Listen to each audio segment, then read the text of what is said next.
Oklahoma City, a fan base stunned by late-game heroics from the Pacers in Game 1 of the NBA Finals. Paycom Center in downtown, that's the venue. Game winners, they were on the menu in Game 1. Tyrese Halliburton. That's how you come to work. Serving them up. Don't iron your shirt, just put it on, Ken Dog. He's hit a game winner in every series in this postseason run. 38 from the MVP in Game 1. Time to get you ready for Game 2 of the 2025 NBA Finals. Got that John Lennon on. Tyrese Halliburton did not light it up all game, but when you needed a bucket late, he provided it. Let's go! Tyrese Halliburton does it again! This crowd absolutely stunned. I did not expect this. I just know that this group is a resilient group, and we don't give up till 0 on the clock. What a victory for the Pacers. We lost Game 1 before. We came out a better team and moved forward and do better.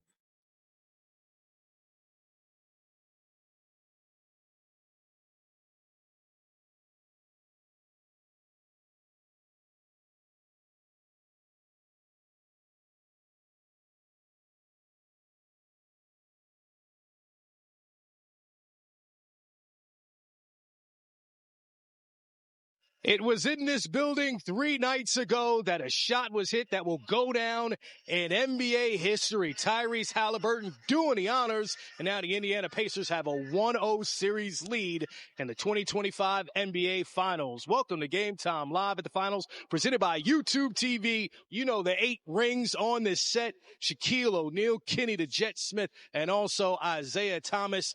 Guys. I thought he was on NBA TV.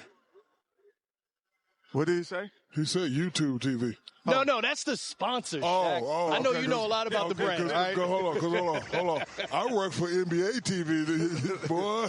You about to get boy, about to get up and leave. And you miscounted. That's right. YouTube ain't write me no check. How they write your check out 4, there? Right. 4. 8 plus 8. 1. Stephanie Reddy. There you go. Hey, Kenny.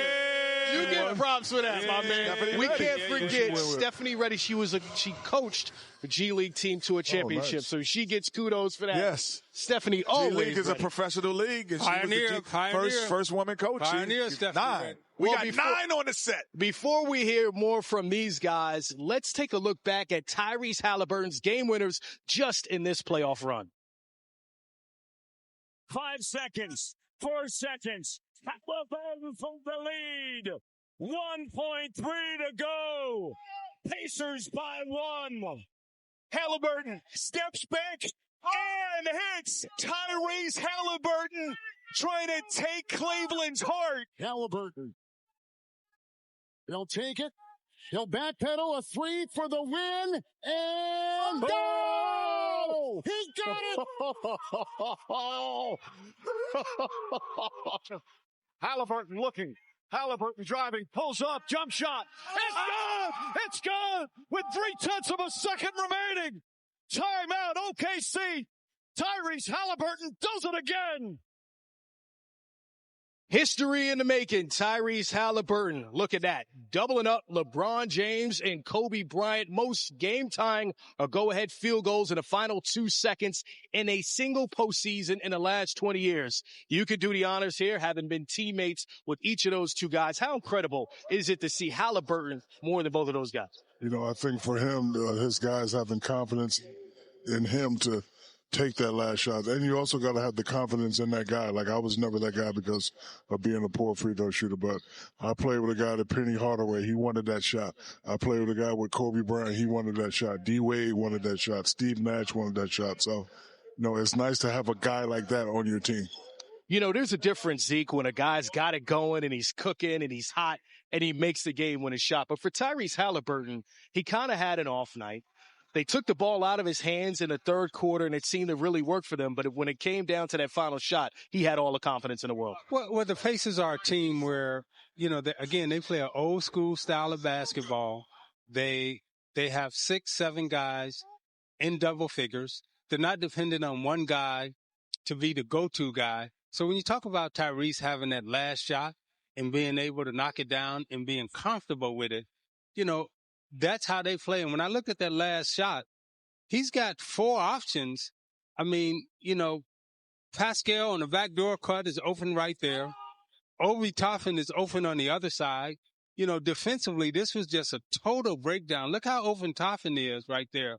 And so Tyrese having the shot, but also being a creator also. So, you know, I look at that as a total breakdown, but he was able to make the shot and take the shot. But OKC broke down defensively in a lot of different areas on that single play. There will come a time where they will say he can do it. And so we have to get the ball out of his hands. You know, I watched him, and even in the last series with Brunson, those guys will make the play. But the play you're going to have to make, to me, would you have to be a passer. I'm not going to allow you to break the defense down to get a shot off. You have proven that you will make it. Okay, now we have to see if you have a Steve Kerr on your team, because we're not going to just allow you to take the shot. And in key moments, this guy, along with SGA, who really hasn't been in close moments in this postseason because their team has been so productive, but this guy's proven, Halliburton has proven that he can knock down shots. You have to get the ball out of his hands early if you want to win in close games. You know, Shaq, when I look at the Thunder and I look at that 12-2 run at the end of the game, and it seemed as if for them, they went away from their strength of their two bigs. They didn't start Isaiah Hartenstein. Chet Holmgren and Hartenstein had played over 200 minutes in the playoffs together. They didn't play a single minute in game one on the court together. What do you make of that? Because, you know, the dangers of playing big ball is you got to have guys that can score. Chet was not having a good game. Hartenstein is not a guy that can score, even though he's been shooting a high percentage with that little flip shot. You know, their offense started to get stale. They wanted to go small ball. They wanted to, you know, try to, you know, create some offense for themselves. What I don't like about this finals, there ain't no animosity here. Like, I want to see some bowls. I want to see something. Like, I heard the Pacers coaching staff, they were super complimentary of OKC. Their hands are wonderful. They're this, they're that. But then they said something very interesting. But if it's a close game, we like our chances. And I do believe that, but, like, I wanted to be more animosity. I think animosity comes like at game 3. Nah. I don't know if it starts from, you know, unless there's a history. Wait, we're talking animosity? Zeke. No, but this guy, but the animosity comes from the teams that they already have been playing. But listen, first time these teams are really in anything that's consequential. I'm speaking from facts. Finish and then I'm speaking from facts, because when we played y'all in the finals, Hakeem Olajuwon was my guy. Worked out with him in the summer. We had the same agent. He embarrassed me. So now whoever I'm playing in the finals gonna get this work. And there's a certain edge of anger that brings out a little bit more intensity that you need to play with in big games and also in the finals. And if you don't have that, if you're not willing to go to that edge of what Shaq just, you know, described as anger, right? Using that word as anger.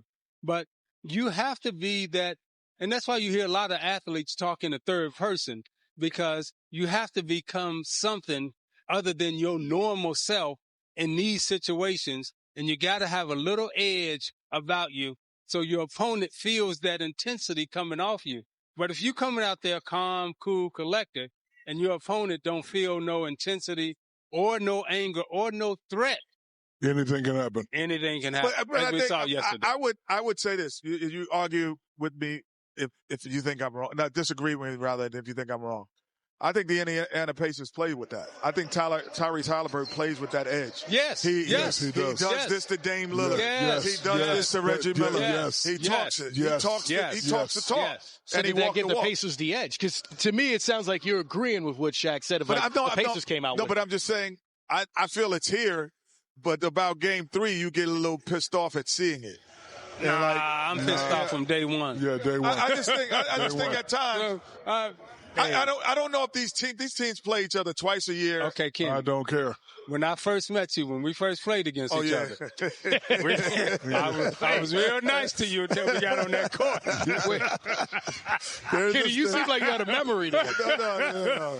So, you know, Isaiah was real nice to you until we got on the court. He was your favorite point guard's favorite point guard. Yes. You come into the league and you see Isiah Thomas, And, before the game, we come and shoot around and we're passing, and he's like, hey, young fella, hey, we from New York and North Carolina. He's giving me the whole, I call it the Thanksgiving treatment. He's fattening me up.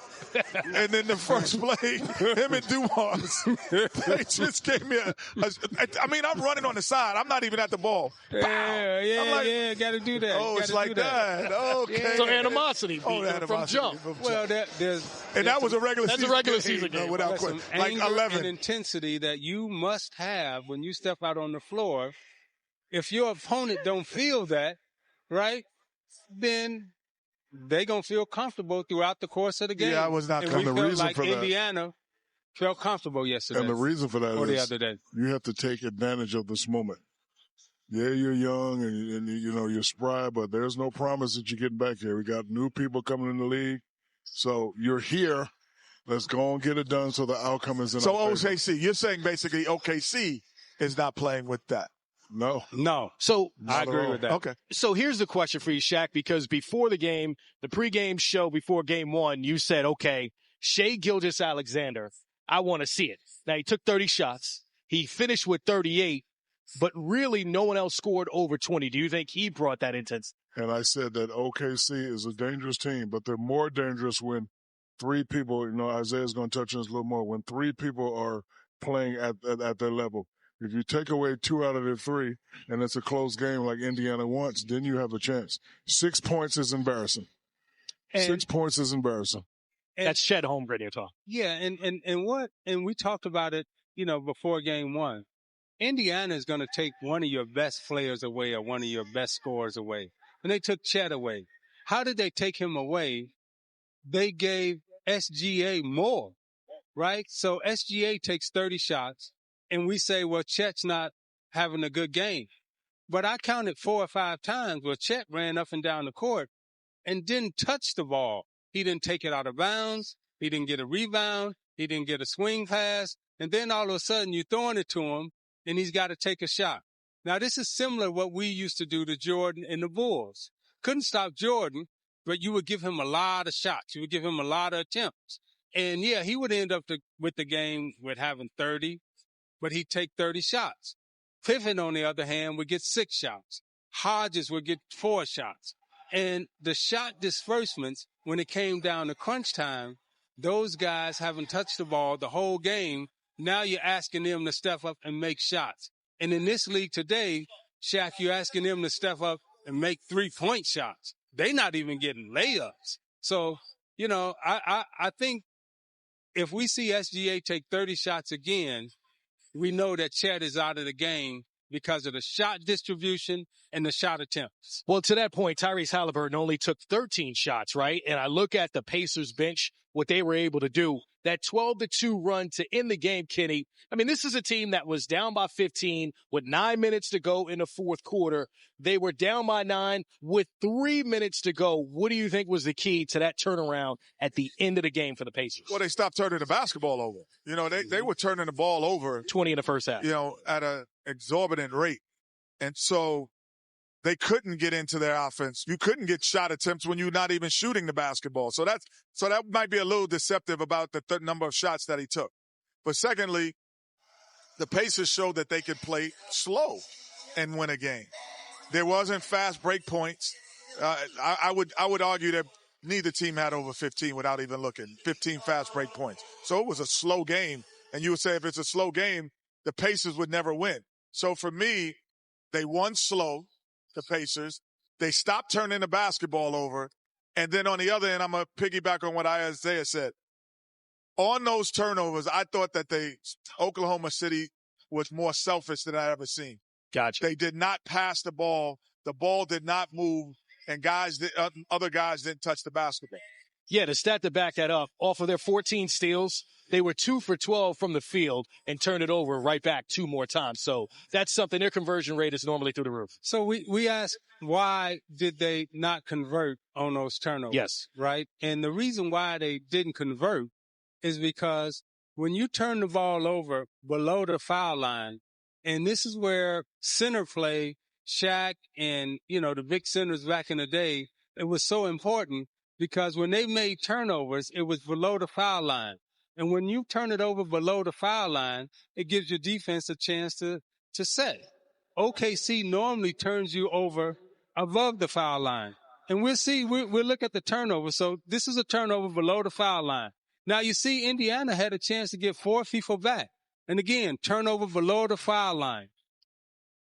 When you turn the ball over below the foul line, it gives your defense a chance to get back. You see Indiana has already got 4 people back. That's why they couldn't score in transition. OKC normally turns you over above the foul line. And when they turn you over above the foul line, now you get a chance to have the 2-on-1s and the 3-on-1s. So those old school coaches that we used to have, their intelligence about the game, that's why they always say we played inside out. You play inside out so you can, if you do make a mistake, it's below the foul line. You give your defense a chance to get set, get back, and you eliminate their transition baskets. So that's what Indiana was able to do. And we talked about T.J. McConnell being able to start the offense below the foul line. And a couple of times you see Indiana make passes, and they didn't even put the ball on the floor.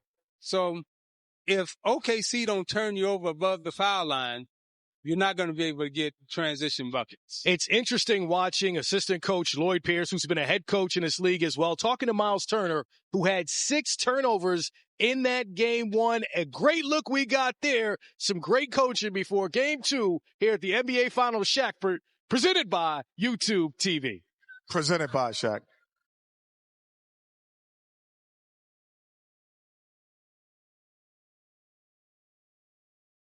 Rick Carlisle, now head coach in 2 of the greatest fourth-quarter comebacks in NBA Finals history, 2011 with Dallas and now 2025 with the Indiana Pacers. Let's chase history for Game 1.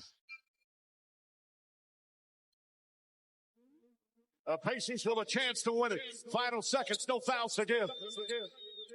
Halliburton has it with 3, driving with 2, pulling up. He's not afraid of the moment. He is the moment. Tyrese Halliburton does it again.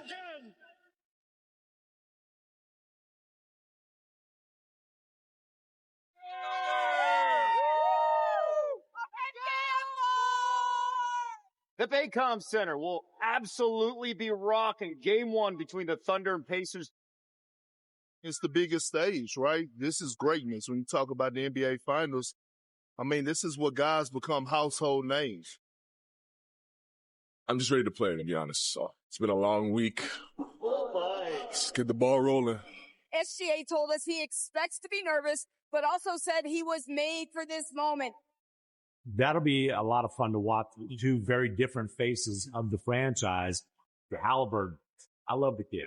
He's brash. He talks trash. He's got all that stuff.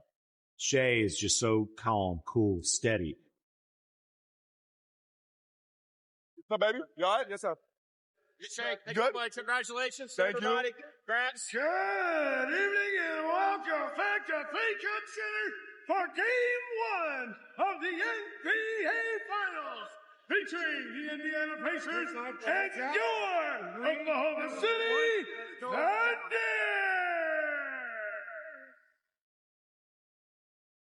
You're so fired up. You get goosebumps just when you walk on the floor for Game 1. Oh, this is exciting. This is what every player dreams about.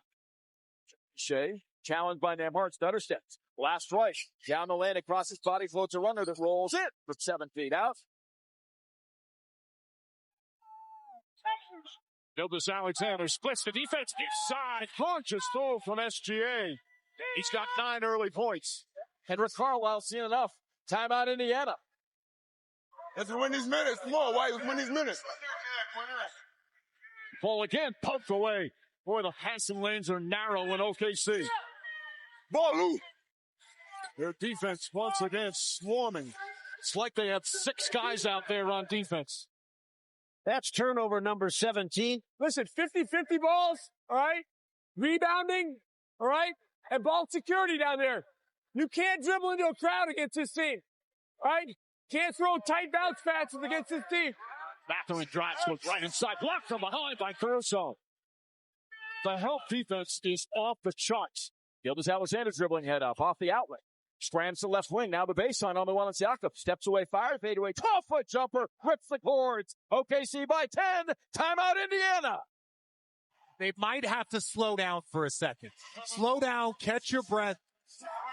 I'm settled in, Mike. I'm settled in now. I was a little antsy.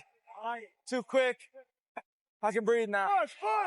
Oklahoma City leads by a dozen at halftime, forcing 19 Indiana turnovers. The good thing is, 19 turnovers and only had 9 points. All right, not the end of the world. All right, we're right there. Wallace darts down the lane, lobs to Dub, baseline right for the two-hand flush. 12 seconds left in the third. SGA crosses over. SGA against Shepard, puts up a three, push it in! And we head to the fourth, a 9-point lead for the Thunder. McConnell trigger underneath. Lobs out front. Bad pass stolen by Dub. He's in the open court. Look out below, baby. Right hand snatcher of Liberty slam. Thunder by 15, their largest lead off of their 24th takeaway. Hey, keep working the game, all right? Keep it moving. Neesmith runs into a double team in the lane and sends it out to Toppin. Toppin, three-pointer. Puts it in. Obi Toppin, his fifth three-pointer. Come on! 6:22 to play. Indiana has made a habit out of coming back from double-digit deficits in this playoff run. Turner sidestep, banks in the three. Miles Turner. 12-2 run. Come on. Right there, baby. We right there. We got a 4-minute game here. All right? So look, we got to concentrate on good shots. Let's go. We know they have this comeback ability. This team is relentless. They do not stop. 2:05 to play. Nembhard steps back, still bouncing, moving to his left. Here comes a three off the bounce. Nembhard steps back, three-pointer. Got a three-pointer from Nembhard. 3-point game with 1:59 remaining. Some anxiety here for the fans in Oklahoma City. This is the first time that I've seen OKC lift their eyes trying to figure it out. Neesmith the drive inside. Blocked by Dort. Blocked by Dort going up. What a stop. Shea the loose ball. Back 2-on-2. Off the center step. Down the lane on top of it. Gilgeous-Alexander at the cup puts it in. What a play by Lou Dort. Cashed in by SGA, who's got 38. Under a minute to go in the fourth quarter. 110-107. Nembhard. He'll launch a three and leave it short. Rebound the follow. Siakam puts it in. 1-point game. Pacers showing their grit and their fight. Will it be enough? Gilgeous-Alexander spins, pulls up, jumper. Off the mark, won't go. Rebound, Indiana. 8 seconds to go. The Pacers are not going to call a timeout.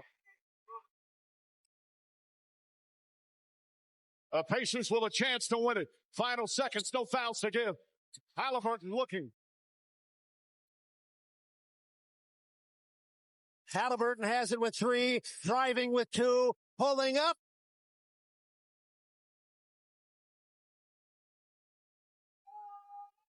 And hitting. Oh! Yeah! Tyrese Halliburton does it again. He's not afraid of the moment. He is the moment. That is what Tyrese Halliburton has been doing all postseason. No hesitation in those big moments. He wants the ball in his hands. How many more times can this team do that? One down. One down, baby. One down. What a victory for the Pacers as Tyrese Halliburton's heroics take center stage. One down. One down. The comeback kids do it again. This crowd is stunned. We are stunned on this broadcast. Man, basketball's fun, man. Winning is fun. That's a great win for us. Big comeback, but we got so much work to do. Good team win for sure. How about those Pacers? They did it again. My heart can't take this. I'm too old. On the 1 to 100 scale of improbability, this was, 117? I was going to go with 1,000. Shocking. It looks like they just finished practice. This is what we do. Had to figure out how to win in like a million different ways all year, so why would we stop now? Come on, got a lot of work to do. Got a lot of work to do. Come on. Yeah! There we go, baby. Hell yeah, phone. Damn, my phone is stupid right now. I guess people actually watch the finals, huh? We've just got to be very much present in the moment and understand what this is all about. This is all about keeping poise and at the same time having a high level of aggression. I think we thrive in adversity. We put ourselves in this position the last 2 months of the season and be battle tested on the biggest stage. It's an incredible run. We got to keep it going. We had control of the game for the most part of it. Now it is a 48-minute game. They teach you that lesson more than anyone else in the league, the hard way. How you lose doesn't really matter. Obviously, it sucks, the last second shot, but move forward and be better. Game ain't over till it's over. That's the biggest thing. And we just got utmost confidence in ourselves as a group, and that's only one game. So, got to keep it going.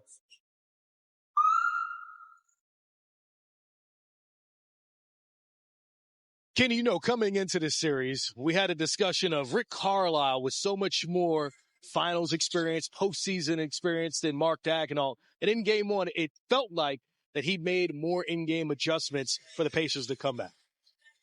Well, I would say you have two really, really good coaches here. You could say one out coach the other, but I always think of what Dean Smith told me once.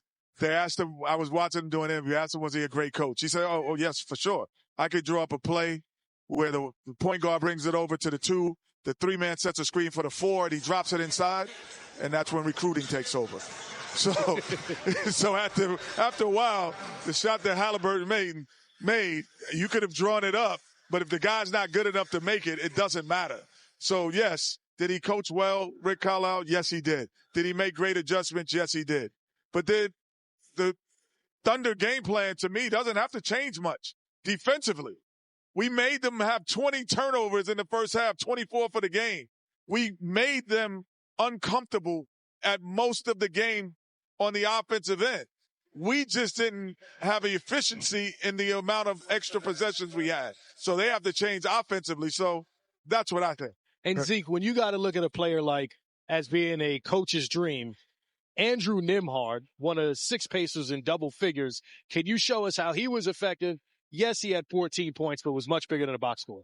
Yeah, much bigger than a box score because he can score in a multitude of ways. He gets to the basket. He can score around the basket. He's got good instincts in terms of knowing when and where and how to get a shot. Keyword, how to get a shot. As you can see, he's well guarded here, goes through a couple of dribble moves, step to his left so he can get his shot off being guarded by a bigger defender. Now he's got to scramble, and now he's got to make something happen here. And what does he do? Instead of forcing the shot, he reads the defense, sees the paint is crowded, kicks it to his teammate Toffin in the corner for a 3. I mean, when you talk about him as a player, not only can he excel on the ball, but he can also excel off the ball by filling the lanes, finding the spot, knowing where the open shot is going to be. On defense, this was a great defensive play right here. Stood him up, challenged the shot, made him take a tough shot, fade away. Now SGA is capable of making that shot, but when you look at him as a basketball player, he fits right into their offense the way they want to play. Now, we was talking about the coaching adjustments, and Kenny, I want to just disagree with you a little bit because I thought OKC made an adjustment. Mark made an adjustment before the game even started by changing his lineup. And all of us know from sitting here, we are creatures of habit. And we've won 68 games. Let me say that again. We've won 68 games, and then we come to the NBA Finals, and you change the lineup. That's a red flag. That is a red flag. And if this series continues to go on, confidence now is going to have to be something that we watch and the OKC players. And you talk about coaching, but it boils down to this. I've said this many times. If the general doesn't panic, the troops will not panic. If you talk about Rick Hall, a guy who has a lot of experience, I'm sitting there watching him. Up 15, down 15, he has the same demeanor. And, we saw a couple of clips of how he's talking to his guys. He's giving them the real, like, hey, you can't make little bounce passes on this team. You can't dribble in the paint with this team. Just be smart. And, this team, again, they are the underdogs. They love playing from behind. And when you have them down 15, you must put them away, because if your shots don't start falling and then they start getting their offense going and they take care of the ball, they can always come back and win. Well, the guy that Zeke was referencing, we just saw, Isaiah Hartenstein, out of the starting lineup, played 17 minutes. Shaq, he had 9 points and 9 rebounds in just 17 minutes. If you're him, you got to think, I can have a huge impact on this series, need to be on the floor more. Yeah, well, he's not a guy that, really worries about scoring. They need him for his defensive prowess. They need him for his rebounding, and they need him to, protect the paint. When you say a guy like him, he's averaging 9 points, those are drop-offs. They're not coming down, calling, 5 out for this guy. But he plays hard. He plays with reckless abandon. I love how he plays. He's shooting a high percentage when he gets the ball in the lane on a little flip shot. But again, they need him to rebound. They need him for his defensive prowess, and they need him to protect the rim. And Shaq, that's where they, in my opinion, one of the reasons why they lost the game, because they lost the rebounding war. They did not have him in the game. They had a small team in the game, and their small team, even though they may be athletic, you're not good rebounders. And Indiana killed them on the offensive glass. Indiana's a team that doesn't really score a lot of points on the offensive rebounding side of the ball.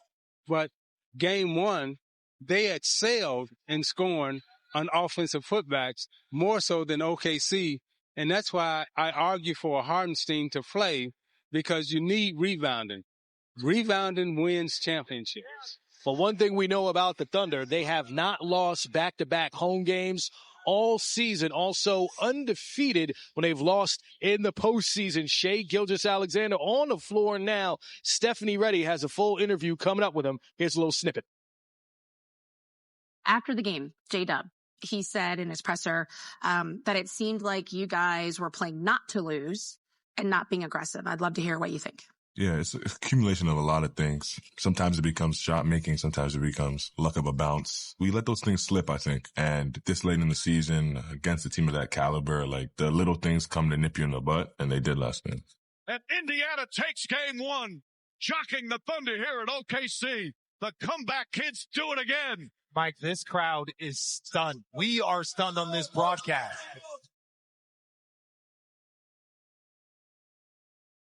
Game 2 of the NBA Finals tipping off in about an hour. NBA's leading scorer and league MVP, Shai Gilgeous-Alexander, poured in 38 points his first NBA Finals game. I have 48 on us? Yes, he did. You don't remember? Okay, No, I don't remember. It's the third most. But Isaiah, I remember game 2, 3, 4, and 5. Yeah. 2, 3, 4, and 5. Well, that's the third most. AI's got the most in an NBA Finals debut. I felt bad for Mutombo. Well, here's SGA with ours, Stephanie Reddy. Welcome to the NBA Finals as we get set for game one. We are so fired up. You get goosebumps. Oh, this is exciting. This is what every player dreams about. SGA, he will keep you on your toes. He's got 7 of their 12 points, the NBA's leading scorer. No pen, no paper, but this man knows how to draw attention. Shai knocking down the mid-range. SGA puts up a 3, puts it in. Well, he is a special talent. All right, coming into your finals debut, you've been looking forward to this pretty much your whole basketball life. What was it actually like playing in the finals? Yeah, it was amazing. Kind of what I expected. Like, the nerves would be high, emotions would be high. You settle into them as the game goes on, and you just realize it's just basketball. But it was everything I could imagine it to be. So it was obvious that you were trying to attack, right, to set the tone. What exactly were you trying to accomplish? I think, like, ultimately, we just tried to play to our identity and impose our will on them. We had control of the game for the most part because we did enough to control the game for those minutes. But it's a 48-minute game, and we learned that lesson the hard way. Jalen Williams throws it down. Largest lead of the game. Turner sidestep. Banks in the three. 12-2 run. Three-pointer from Nimhard. They have this comeback ability. Rebound to follow. Siakam puts it in. 1-point game. Halliburton driving. Pulls up. Jump shot. It's good! It's good! With 0.3 of a second remaining. After the game, J-Dub, he said in his presser that it seemed like you guys were playing not to lose and not being aggressive. I'd love to hear what you think. Yeah, it's an accumulation of a lot of things. Sometimes it becomes shot making. Sometimes it becomes luck of a bounce. We let those things slip, I think. And this late in the season, against a team of that caliber, like the little things come to nip you in the butt, and they did last game. And Indiana takes game one, shocking the Thunder here at OKC. The comeback kids do it again. Mike, this crowd is stunned. We are stunned on this broadcast. How do you refocus? For me personally, like at this point, it's like second nature. And I think I just like learned that the hard way through my career. I used to be a guy that dwelled on if I missed a shot that I should have made. Like I used to really like be hard on myself. And as I grew in my career, I realized that those plays and mistakes, they're natural. Nobody has a perfect game. Like the last play you just made is done. It's written in history. Nothing else can happen. And all you can do is try to be better for the next one. And that mentality helped me. So then what do you do to mentally prepare for game two in this instance? First and foremost, learn the lessons, try to carry over the things that worked and try to get rid of the things that didn't work and try to be better ultimately for game two. And then I completely like disattach from basketball and just give myself a break and step outside of the world.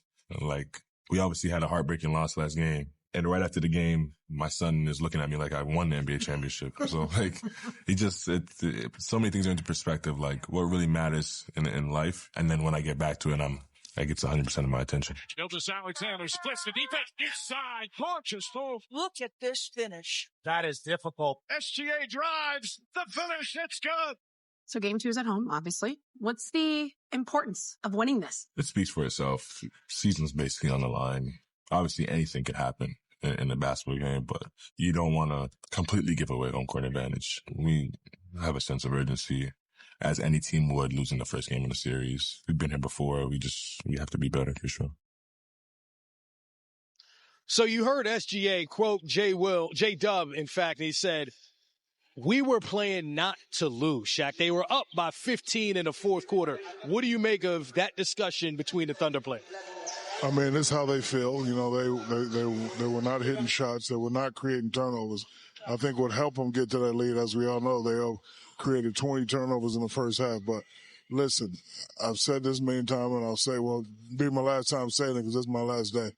He's going to get his, but when J-Dub It's your last day. Oh, yeah. I'm done. Matter of fact, I quit after this. You coming after the show? I'm not coming to game after three. The game. I'm not coming to game 3, 4, 5, or 6. You ain't gonna we have a whole game to get to. I said that. That's the last thing.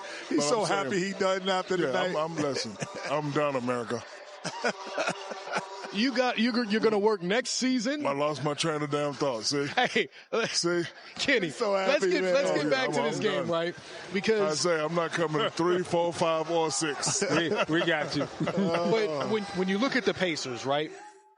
The last 3 series, they've won games 1 and 2, and now game 1 on the road. Zeke, what does that tell us about them and who they are and facing the Thunder? Well, they're an extremely confident team, not only in their style of play, but in their belief in each other. And when you win on the road and you're coming back to get game 2, and I'll never forget when we won game 1 in Portland, it was a 2-3-2, and we won 3 in a row in Portland. After we won that first one, that second one was like, oh, we coming to get it. Not only are we coming to get it, but we're highly confident that we can get game 2. And I look at this series tonight, and Indiana's coming in with a lot of confidence, and they played their worst basketball of the playoffs in game 1 and won on the road. Think about that. Yeah, franchise record, regular season or playoffs, 20 turnovers in the first half. And Kenny, on the flip side of that, the Thunder, again, were in full control. You go, where did it go wrong statistically? Just 13 assists, a season low for OKC. They didn't play offensively well. You know, they had more possessions, provided turnovers, and they didn't take advantage of that. And the other part of it, you know, you talk about playing on the road. I was blessed to be on a team that won 2 championships. The second championship, we never had home court advantage. We were the 6th seed. So imagine, never, every game, every series starting on the road. So to have a mentality to win on the road, you have to get into a comfort level of thought. Not everyone's talking about home cooking and sleeping. No, it's a comfort level of thought. So which means that everyone is on the same mindset, that you're doing things together in a mental capacity. That's how you went on the road. And we all know this is a superstars league. Superstars must play well to ensure a championship. However, on the other side, Indiana has one superstar and 4 others, and they always play well. You know, you talk about Nembhard, you talk about TJ, all the guys, what they do. But OKC, yes, they've won a lot of games, but when J-Dub is playing well, when Chet is playing well, when Shea is playing well, they are damn near unstoppable. I'm gonna ask you that. I'm not disagreeing, but I'm gonna ask you this question. Is this a series that superstars are being made for Indiana? Because Tyrese Halliburton wasn't a superstar. Pascal Siakam wasn't a superstar. Is this a series that we say, well, the superstar is being made series? I'm going to throw out another word today. Okay. Everybody is using others now. I play with a lot of super others. Robert Horry, Horace Grant, Ron Harper. Pascal Siakam is a super other. No disrespect to this game, but because remember, we said, why don't you? He's like, he don't even want all that smoke. He just wants to go out, play his role, and play well. Tyrese Halliburton is playing with that at the edge. He got called by his peers, not us, not Stephen A., not Big Kendrick, not Marcus Spears Jr. His peers said, man, you overrated. So he's playing with that edge. So he's now saying to them, hey, who am I now? And I think we're looking at 2 different systems and 2 different styles of play. And Shaq, you played in an era where the triangle was used offensively only by your team. No other team used the triangle. Therefore, it gave y'all an advantage in understanding how to play. Indiana plays a passing game, old school passing game offense that's totally different than the modern NBA. And so when you look at an SGA who has the ball in his hands a majority of the time, this modern style offense is built on the point guard scoring the most points, getting all the free food, getting all the free chili, getting everything off the court. Free chili. You get everything. Get free everything, right? And getting the chicken wings for later. Chicken wings for later that I got. I got my chicken wings for later. But Indiana, they play an old school style of play. 5, 6 people touch the basketball. Ain't no one guy that they saying, hey, this is all superstar and he's going to score 30 points. They come to the game knowing that they got 7 guys that on any given night can get double figures. And that makes it really difficult on the opposing team. How do you guard that? Because they're not just focused on one player.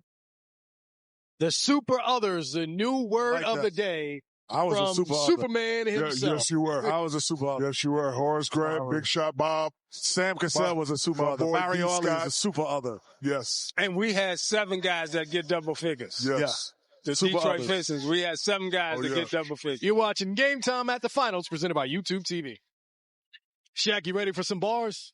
Yes. Obi Toppin, always the top option to get it popping. 17 points off the bench in Game 1. Here's Rick Carlisle with Stephanie Reddy. Toppin, poppin', coppin'. Pacers in 5. Coach, what did you see down the stretch? Did you see something that you could tap into to carry over for tonight? We played better in the second half. We're going to have to play better, a lot better throughout the entire game, and not just the second half. So we have a pretty good idea what's coming at us tonight. Last time these guys dropped a game 1 at home, they threw an all-time historic thrashing on Denver in Game 2. So it's going to be physical. The building's going to be loud and raucous, and we'll need to be ready. You have quite a bit of championship experience, both as a player and a coach. How would you assess the confidence of your Pacers team? Yeah, we're a confident group, and Oklahoma's a confident team too. You don't do what they did this year and get to this point of the season without being confident. So I don't think there's any confidence issues on either side. It's all about execution, mindset, and each team trying to play their game to the best of their ability. Thank you, Coach. Good luck. Thank you. No luck needed on the road for the Indiana Pacers. 7-2 record, 6-0 in clutch games on the road, and they have 4 comebacks of 15 points or more. Remember, game 1 on the road in 3 straight series. If they win game 2, they'll be the first team in NBA history to win games 1 and 2 in 3 consecutive series on the road. I mean, you spoke to it earlier a little bit, Kenny, about the Houston Rockets and your team on the road. But how remarkable would it be for the Pacers they're able to win tonight? It's definitely remarkable if they were able to do that tonight. But the fact that you're able to do it even to this point, and as many wins as they've gotten, shows that, again, there is a uniformity in thought that they have and a routine of uniformity. So it's not like, oh, I come to the arena at 5 o'clock and get my shots up. It's like, does Zeke do it? What does Shaq do? Like, we're all aware of each other's routines.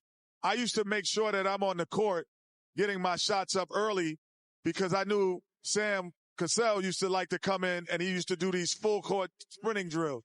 I got to be off the court before he does that, or I can't let him do that, or I can't get my routine in. So you just kind of mentally know everyone's routine. Shaq probably didn't come out and get shots. I remember he never came out and got his jump hooks, but he was already doing it. And in order to be a championship team, you have to be great on the road. Good won't do it. You have to be great on the road. They're great on the road. They had a lot of resolve on the road. And listen, they just play well. And again, the Pacers understand who they're up against. They say, listen, we realize it's 68 wins, great hands defensively, can't dribble in the tight spots. However, if we can keep it close towards the end, then we definitely have the chance. So again, OKC better blow this team out tonight or else. You know, Zeke, when I look at game 1 statistically for Indiana, we could point to a lot of different things. It's like, okay, that didn't go well. But the three-point shooting, they made 6 threes in the fourth quarter. They hit 18 of them. They shot 46% from long range. That felt like the difference maker. But in particular, the corner threes, they really went there, and that was the well. Yeah, and if I'm Indiana, right, here's what I'm thinking. When I didn't turn the ball over, I got good shots against OKC. I got makeable shots against OKC. My self-inflicted pain in terms of turning the ball over stopped me from really having a blowout in game 1. So when you look at OKC right now, you're saying, okay, we got to do a better job defensively and stopping Indiana, because when Indiana did not turn the ball over, they got excellent shots that they made, and they were makeable shots. They weren't forced into tough, difficult shots. Well, I'm watching something I've never seen in my life. And you talk about the defense. I've never seen guys work on their defense in the pregame warm-up. And we're seeing Lou Dort is working on. He was working on. I told you, Lou coming with straight anger. I don't think I've ever seen a guy working. Like you're saying never, not one time before. I've never in my life seen a guy work on getting over a screen or getting under a screen in the warm-ups before the game. I've never seen that. And this guy, and then he goes to the free throw line and shoots free throws. Then he goes back. I've never seen that. That's the first time I've seen that. That dude right there eat a lion right now. But see, what does that tell us about this team and their mentality? Because let's face it, we look at the Thunder and their defensive mentality is there. The team don't have Dort's mentality right now, because we heard what the team and the coach was saying. They was talking all this calm stuff. Lou Dort ain't calm right now. Lou Dort looking like, okay, where the line at? Okay, I'm taking one leg, I'm taking 2 legs, and if the lion bite me, right, I'm gonna shake it off, and we gonna fight again. Well, that's what he's looking at. And that's a great point. He's mentioning setting the tone to an extent, right? It's not always the star player. Sometimes it is one of those super others. Yes, it's one of those super others. Listen, you have to want to play defense. You know, I play with guys that play respectful defense, but I also play with a couple guys that wanted to play defense. That's always what they wanted to do. You play with Rodman. He didn't want the ball. He just wanted to rebound and kick it out to you and Joe. So you have to have guys that can set that tone. But again, 48 minutes. And when you get a big lead, you got to put the opponents away. Now, let me say this. You know, when I'm talking about defense and intensity and anger and all that, right? Let me give you a background. My high school team was the best defensive team in the state of Illinois. My college team was the best defensive team in the college tournament when we won the championship. My NBA team was the best defensive team historically in the NBA that's still talked about. So when I'm talking about defense, I'm not giving you my opinion. I'm telling you my facts and what wins. And so, Kenny, we talk about the defense, but we also got to look at the battle on the boards, right? Because for the Pacers, they came into this one last in all playoff teams in offensive rebounds, but that willpower they had in game one. 13 offensive rebounds, doubling that total. What did you see from the Pacers in their willpower to hit the glass? It was very similar. They were for lack of a better term, they were the New York Knicks on the offensive glass. So they had seen that against them, honestly. So they kind of replicated what the Knicks were doing to them. They did that to Oklahoma City and said, oh, you're going to go small? Okay, we're going to bring in Obi Toppin. We're going to bring in Miles Turner. And we're going to at times bring in Thomas Bryant. And we're going to stay big. And we're going to get big boy baskets. We're going to get big boy rebounds just because I'm bigger than you. You could box me out, but if the ball bounces in a certain way, you cannot get it even with your box out. And that was the difference. That was the difference. And you nailed it. They stayed big. They did not go small. And when OKC goes small, when you look at their small guys, they are not great rebounders. So they took one of their best rebounders, their best two rebounders off the floor, and how Indiana was able to stay in the game and stay aggressive was on the rebounding side of the ball.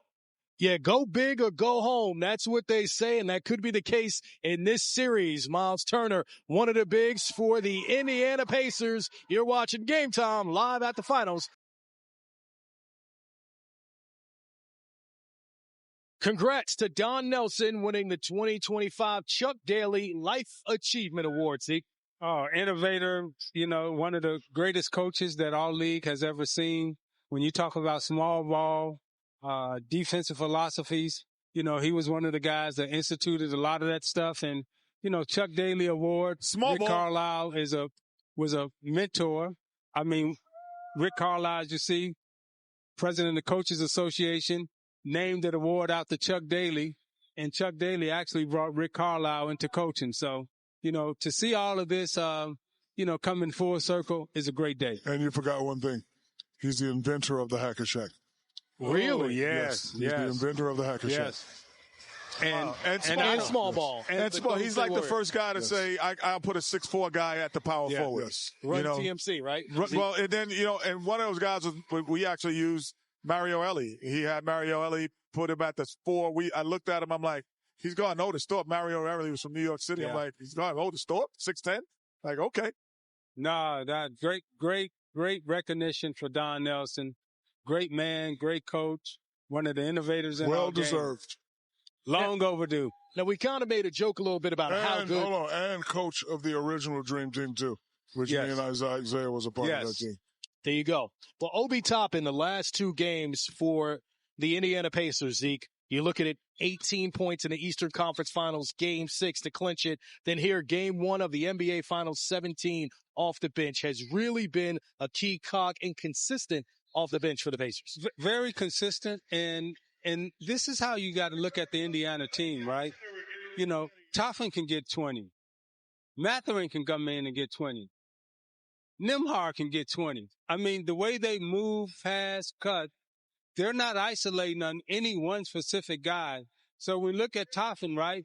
He had a great game, but tonight he may only get like 6 points and somebody else may get off. And that's how they play. That's how they understand how to play. There's no different when I play with Vinnie Johnson. I may have 35 one night, and the next night I may get 8. The microwave. Because Vinny came in and he got hot, and I have to sit on the bench and wait my turn. And that's interesting you said that. My first championship, of course, we lost to Kenny. Kenny had 7 threes in the first game. So it's okay, we're not going to let him shoot. Sam goes off. Yes. Then Clyde goes off. Then Big Shot Bob goes off. And then by that time, sweep. Super other. The super other, and it feels like Obi Toppin wore his cape in that game 1. Well, what the difference is, there are certain guys who are others who've never been a super. Like even when they're in college, they weren't the go-to guy. There are certain guys that come into the league and take a secondary role, but has been a primary scorer before. Yes. And so those are the guys like Obi Toppin. He was a primary scorer at certain times probably in his life. And so he moves into a different role. But I'm sure Nembhard, at the times in his life, he's been a primary scorer on his team. So then that's why you saw him go to work down the stretch and be able to create a shot for himself. And there are a lot of guys who are the first guy I ever said that to was Manu Ginobili. First time I interviewed him, I said, it's difficult for you being a Spur. He's like, how do you know? I said, because you were a guy who, in Europe, who averaged 30. You come in now and you got to pass the ball every time to Tim Duncan and David Robinson. You're not playing. He's like, yes, this is so hard for me. And that he became a superstar as well, but he was a super other first. Yeah, bench scoring in the favor of the Indiana Pacers in Game 1.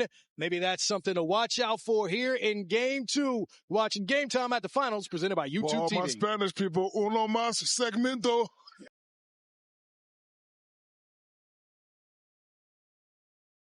The Thunder all game long, they just attacked in that first half in terms of creating the opportunities. Again, another bad decision, easy call for the official on the charge by Caruso.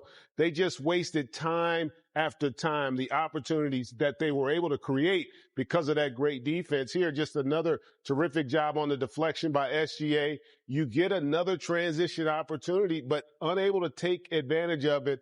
And it's a little perplexing. You got to go to Chet Holmgren. You get a rim run. You get a mismatch is what you're looking for in transition. Not that it's a bad shot by SGA, but a better opportunity to reward the big there. And they just didn't do it, didn't take advantage of those opportunities. And I really feel like they lost the game in the first half. Coach, what stood out to you about the Pacers in that situation? Well, like we talk about turnovers. 9 times out of 10, when a player turns the ball over, naturally they're going to do what? Drop their head. What I love about Indiana is they turned the ball over and they continued to get back. They didn't stop playing. And that's also part of the reason why Indiana didn't convert on some of the turnovers, is Indiana just kind of played through their mistakes. NBA Finals Film Room returns for a Game 2 breakdown Monday at 7 p.m. on NBA TV. Nabil Kareem, Jerry Stackhouse, and Greg Anthony on the show. Remember, following Game 2, hang out with us here on NBA TV. The 8 Rings will be back on the set with Shaq, Kenny, Zeke, yours truly, to break down Game 2. This day in NBA history, let's go back to the 80s, 1986. Wow. Larry Joe Bird, his second Finals MVP in 3 years. Keem Olajuwon's first trip to the NBA Finals. But Shaq, we're going to show you some love. We said earlier on the show, Allen Iverson, Bubba Chuck, dropped that 48 in Game 1. How about Game 2, the response? 8 blocks. And 28 points and 20 rebounds. Ooh, tied the final single game record with 8 blocks. I do. 28. Get it out of here. I do remember that, because you know what? If we lose again, it'll be my fault. That ain't happening 2 games in a row. Let you get a Game 1. 8 blocks. I couldn't sleep. I couldn't sleep at night. Couldn't eat. I couldn't eat at night. But were you like defensive minded as well? Those 8 blocks, crazy. No, listen. We were highly favored. I think we were undefeated going into that game, so we were a little high on ourselves. We got brought back down to reality now. That was our adversity. How do we react? We had to come back. I'm winning Game 2, 3, 4, 5, and 6. And this will be my second championship. That was my mentality. All right, a lot of energy in this arena now. OKC down 1-0. You feel the fans, Zeke. Any predictions for you were right after Game 1, and you had the Pacers also taking this to 7 games. Well, Indiana can't play any worse than they played in Game 1, and they won. OKC needs to play better tonight, or they're going to be down 0-2. I'm picking OKC to bounce back and win, but I would not be surprised if Indiana beat them again tonight. They beat them slow. I think the game will be much faster. But I think that the adjustment will be Hartenstein along with Chet playing more together. And I say this series gets tied up. But Indiana has given me no reason to feel confident in that. Just talked to my guy, Adam Lefko. The spread is 10. OKC. OKC going to beat the brakes off these. OKC going to beat the brakes off these. In the words of Roberto Duran, no mas. I'm out of here. Well, we saw it the last time against the Denver Nuggets. Stop talking. Let's go. Let's go to break. Thunder lost. This is Shaq O'Neal. YouTube TV, back to you. And they won by 42 points. No mas. No, we're on NBA TV. We're presented by YouTube TV. This is my last day. I'm out of this month. We have another show after the game. Come hang out with us. I ain't coming back to this. I need these papers. I ain't coming back to this motherfucker. Next time, you mother.